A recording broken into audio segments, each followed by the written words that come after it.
नमस्कार 99 न्यूज़ के खास पेशकश में आपका स्वागत है। मैं हूं तबरेज़ अनवर। जेएमएम ने आज अपना 51वां स्थापना दिवस धनबाद के गोल्फ ग्राउंड में मनाया, जहां सुबह से ही हजारों की संख्या में कार्यकर्ता पहुंचे। वहीं इस ऐतिहासिक आयोजन को लेकर पूरे शहर को पार्टी के बैनर और पोस्टर से सजा दिया गया था। मौके पर मुख्यमंत्री हेमंत सोरेन, जेएमएम के केंद्रीय अध्यक्ष शिबू सोरेन सहित पार्टी के कई अहम पदाधिकारी और हजारों कार्यकर्ता उपस्थित रहे। इस दौरान सीएम ने कहा कि हम व्यापारियों के जनप्रतिनिधि नहीं हैं, हम राज्य के आदिवासी, मूलवासी, दलित, अल्पसंख्यक, पिछड़े वर्ग, गरीब, किसान लोगों का जनप्रतिनिधि हैं। हमें इस लोगों ने पेट भरने की चिंता है, न कि हमें अपने जेब भरने की। अपने संबोधन में सीएम हेमंत सोरेन ने कहा है कि व्यापारियों के जमात वाली पार्टी विपक्ष है, व्यापारियों की जमात तो इस पार्टी में है। उन्होंने कहा कि 1932 के खतियान आधारित नियोजन नीति लाते हैं, पर इसे असंवैधानिक करार दिया जाता है। अजीब हालत है। हमें तो समझ में नहीं आता है कि राज्य सरकार राज्य के आदिवासी, मूलवासी को अधिकार देने के लिए कानून बनाती है और पेट दर्द यूपी, बिहार के लोगों को होता है। 1932 का खतियान आधारित नियोजन नीति लाते हैं तो ये बोलते हैं संवैधानिक है। अजीब हालत। हमको तो समझ में नहीं आता है। राज्य सरकार राज्य के मूलवासी आदिवासी को अधिकार देने के लिए कानून बनाता है और पेट दर्द होता है यूपी बिहार का लोगों को। बड़ा विचित्र बात है।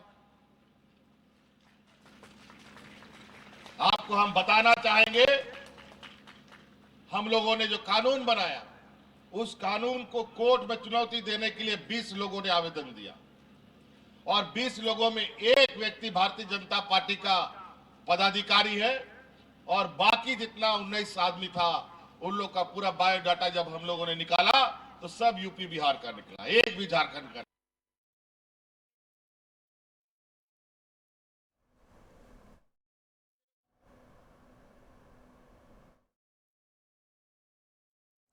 वहीं इस दौरान उन्होंने अपनी सरकार की 3 साल की उपलब्धियों को भी गिनाते हुए कहा कि सरकार बनने के बाद वैश्विक महामारी ने पूरे देश में दस्तक दे दी।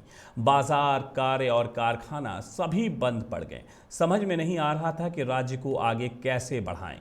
ना दवा की व्यवस्था और ना ही रोग की पहचान। ऐसे में हमारी सरकार ने बेहतर प्रबंधन के राहत राज्य को उस वैश्विक महामारी से बाहर निकाला।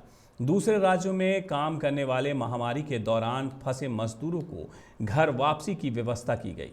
हवाई मार्ग, सड़क मार्ग से दूसरे राज्य में फंसे मजदूरों को लाने का काम हमारी सरकार ने किया।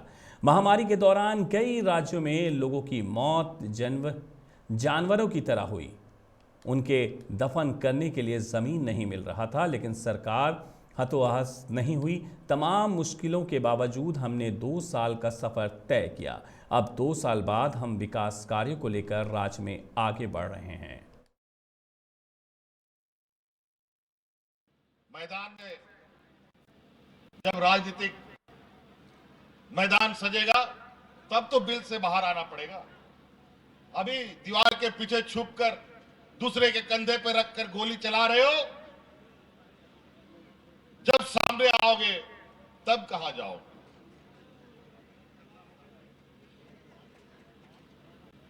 और आज हर एक गांव, हर एक पंचायत में पदाधिकारी जा रहा है, मंत्री जा रहा है, मुख्यमंत्री भी जा रहा है। अभी हम हर जिला में जा जाकर समीक्षा कर रहे हैं, हर योजना की जानकारी ले रहे हैं। अभी मंत्री लोग जाएगा, पदाधिकारी लोग जाएगा, विभागीय सचिव लोग आप गांव गांव जाएंगे। 20 साल में इन लोगों ने सिर्फ कागज में काम किया। अब कागज में नहीं, जमीन में काम करना पड़ेगा, तभी यह सरकार विकास के मायने को सही समझेगी। वहीं देश पर महंगाई पर मुख्यमंत्री ने बीजेपी पर तंज कसते हुए कहा कि पहले महंगाई डाइन थी और अब भौजाई बन गई है। हर चीज़ें महंगी हो रही है। एक एलपीजी की कीमत 1200 रुपये है। बीजेपी ने राज्य में 11 लाख गरीबों के नाम बीपीएल से कार्ड दिए हैं। मैंने 20 लाख लोगों का नाम जोड़कर गरीबों को अनाज देने का काम किया है। हमने एफसीआई से सब्सिडी पर अनाज मांगी, लेकिन नहीं मिला। अब बाजार दर से अनाज खरीदकर लोगों के बीच बांटने का काम कर रहे हैं। मैं अभी भी ये बात कह रही हूँ कि हमारे सरकार के ऊपर जो आरोप लग रहे हैं, पहले आप ये बताइए कि झारखंड 2000 साल में बना, उसके बाद 18 साल तो आपका राज रहा भाजपा का, उसके बाद अभी अभी हम माननीय मुख्यमंत्री जी ने काम करना शुरू किया है। जब से सरकार बनी है 3 साल जो हुए हैं, 2 साल कोविड में चले गए, 1 साल में इतना कुछ उन्होंने काम किया। इसके पहले अगर झारखंड में कोई कमी है या कुछ भी यहाँ पर नहीं हुआ, इसकी वजह आप हैं। आप लोगों ने क्या काम किया कि ये सब कुछ हुआ? जो भी आप कह रहे हैं घुसपैठिए की बात या साइबर क्राइम की बात या जो भी, वो तो आपके कार्यकाल का है। अभी तो 1 साल में तो इतना कुछ हो नहीं सकता है। तो आपने क्या काम किया? और दूसरी बात, आपके एमपीज़ हैं वहाँ पर, आप लोग क्या कर रहे हैं संताल परगना को लेकर? आप सिर्फ ट्विटर में ही एक्टिव हैं, बाकी आप जनता के बीच भी काम कीजिए। और केंद्र सरकार अपनी जिम्मेदारियों को पहले पूरा करे। जो राज्य की जो रॉयल्टी के पैसे हैं कोयले की, आप दे नहीं रहे हैं। 1,36,000 करोड़ का बकाया है। माननीय मुख्यमंत्री जी बार बार कह रहे हैं, इसके बाद पत्र भेज रहे हैं, लेकिन वहाँ से अभी तक वो पैसे नहीं मिले। तो ये भी एक बड़ा मुद्दा है।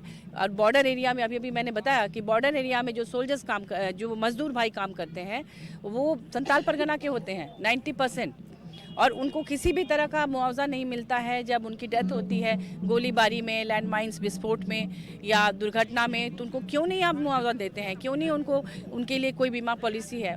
उनके परिवार के लोग उनकी लाशों को लेकर भटकते रहते हैं कि कोई तो उनको यहाँ लाने की व्यवस्था करे। तो आप अपनी जिम्मेदारियों को पहले पूरा कीजिए, उसके बाद स्टेट पर आरोप लगाइए।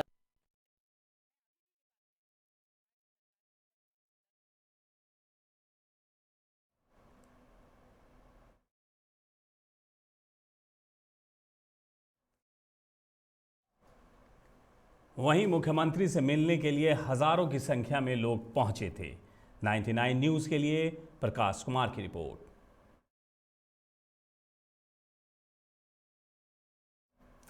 99 न्यूज़ की इस खास पेशकश में मेरे साथ इतना ही। मुझे दीजिए इजाज़त। अपना बहुत ख्याल रखिएगा। नमस्कार।